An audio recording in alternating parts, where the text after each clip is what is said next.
Welcome back to Open Line. We are talking with Marissa Richmond with Tennessee Transgender Political Coalition about several bills in the legislature, specifically the transgender bathroom bill, which comes up next week.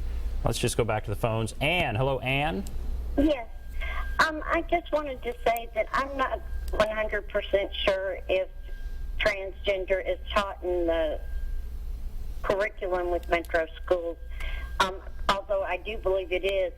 But I do know that having worked in schools that range from 7th to 12th grade, regular and magnet, in all of the schools that I worked, a day of silence was held, and there were, it's not referred to as clubs, but sponsored groups, and that was in all of the schools that I worked in. So I do know that I don't know that it can be called education, but the dialogue was present in all of the schools. I know it can be improved on, but at least the dialogue was there with adults and students in all of the schools that I worked at. Okay. Thank you, Ann. That's a good thing about Metro. I didn't know all schools, but we do know that there are these gender and sexuality alliances, or GSAs, in some schools, maybe not all. And we do applaud them for recognizing events like Day of Silence. But then at the other end, we see Franklin County, where they're trying to stop the creation of a GSA there, and they're not allowed to, again, because of constitutional provisions for equal rights. So there's talk that they may actually shut down every student club just to prevent the creation of a GSA. So they would basically shut down the math club and the chess club. And if you want to extend that to other extracurricular activities, it'll be interesting to see if they put football on the chopping block as well, just to keep LGBT students from having a safe meeting space. That's the sort of vindictiveness that we're seeing. Let's go to Gay. Hello, Gay. Yes, and we're not to worry about my name. That is my given name, G-A-Y-E. I was named after my dad. My question is about, and I'm in support of the transgender. My question is, I've seen a lead-in for some sort of saying that the hospitals are going to be able to discriminate about what patients they take. And I'm wondering, is this related to a homosexual or transgender issue? What is this going on with the hospitals now? Well, actually, they cannot. The U.S. Department of Health and Human Services have said if they receive even one dime of Medicare or any federal funding, they cannot discriminate. And there have been hospitals that have done so, and grievances have been filed immediately, and including here in Middle Tennessee. And those hospitals, especially when HHS calls and says you can't do this, we're going to pull back that $10 million we just sent you. And then suddenly they go, oh, it's a misunderstanding. So we do have a tool to make sure that the hospitals do not discriminate, and we're applauding HHS for using that tool to make sure that everybody at least has fair and equal access to health care. All right, thank you for that call. Let's go to David. Hello, David. Hi. Just a little medical fact. When a human child is conceived, if a human child, let's say it's a male, has the hypothalamus of a female in its brain, when it opens its eyes and as it grows, that person is going to see a female looking back at it in the mirror, and it's going to want what the female wants in life. Same goes for a female child. If a female child has the hypothalamus of a male in its brain, when it opens its eyes, it's going to see a male looking back at it. And it's amazing how much hatred that conservative Republicans, Satan-serving false Christians, throw at the rest of the world. Personally, myself, I don't have that problem. But I do have junctional epidermolysis bullosa with Weber-Cockney syndrome. Well, I know all about human flaws. Thank you. All right. So what do you think of what he's saying there? Well, there actually have been studies done in Europe pointing out that gender is established in the hypothalamus. I knew in the brain somewhere. I was a history major, okay. not a biology major, but yeah. And so the medical community is confirming that gender is biological, that it is innate. It's not something that people grow up and choose.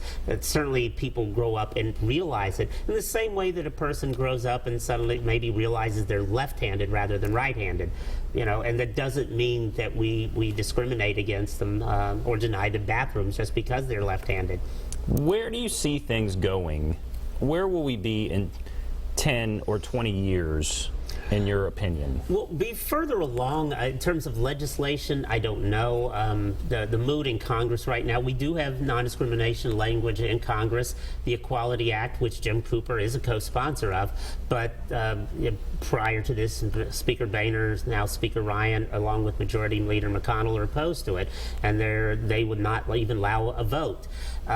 So we have to change Congress to get that legislation to move. And we're obviously, we've had legislation here in Tennessee that's not moving, but we have made real progress. We've got 200 local non-discrimination ordinances, including Nashville, Memphis, Knoxville, Knox County, and Chattanooga. So 5 of those jurisdictions right here in the state. Tennessee employers like Federal Express, Vanderbilt, AutoZone, Rhodes College, and I should note the Tennessee Board of Regents, along with UT Knoxville and UT Chattanooga, have all adopted this language. And so we're making progress, and we'll continue to make progress, in those sort of piecemeal basis. And through this, the lives of all LGBT people will get better. You helped write or inform large employers in the state. You helped them come up with their policy as it relates to transgender. You're part of Transgender Political Coalition. Mm-hmm. Walk us through that process. How did that go? Well, with Vanderbilt, it started when they actually had a transgender student. And so they said, well, we need to figure out how to do this. And so we started by pointing out to similar schools, the Dukes and the Tulanes, and of course the Ivy League schools, Stanford, that Vanderbilt is competing with, and saying they've already got these policies. They're similar size, similar student bodies. And so they said, well, don't worry, we'll be the first. And then UT did it, and we said, well, there's your rival. And they're like, oh, I guess we won't be the first. And so I don't know which was more effective, the Harvard policy or the UT Knoxville policy, but we pointed to both, and Vanderbilt got it done. And basically, what is the policy? Basically, their policy says that there should be no discrimination on gender identity or gender expression, as well as sexual orientation. That had been there previously, and we wanted to make sure trans-inclusive policy was there. So this is in classrooms, this is in hiring, this is in benefits for their employees, this is obviously in dorms, all their programs, everything. So they are fully inclusive, and we talked with them most recently. I had a briefing with their HR office in September, and we talked about Title IX compliance and to make sure that everything they were doing is in compliance with federal law, and they're doing a very good job. I applaud Vanderbilt and many schools around the country that are taking these steps. We've seen a dramatic sort of change as far as attitudes towards sexual orientation in the last several years. Yes. Where do you think we are in relation to transgender? Well, obviously the transgender community is still behind the gay and lesbian community, but again, there's real progress. Unfortunately, the bathroom bill is an example of that anger, that misunderstanding, that backlash. We're hoping that within 10 years that we'll see an end to this sort of legislation. Hopefully well, I shouldn't say hopefully, I don't want them to go and turn their hatred and wrath on somebody else, but we want this to end. And I believe that sooner or later it will, that I'm very optimistic about the future. Whether it's 20 years or by the end of the 21st century, it will happen. And I'm getting old. I don't know if I'll live to see that day when a president of the United States sits down and signs that Equality Act. But I like to believe that the work that many of us are doing now are moving us closer to that day. Okay. All right. Why don't we take a break? We'll take a break, and we'll come back and basically just wrap everything up. So we'll take a break. Be back right after this.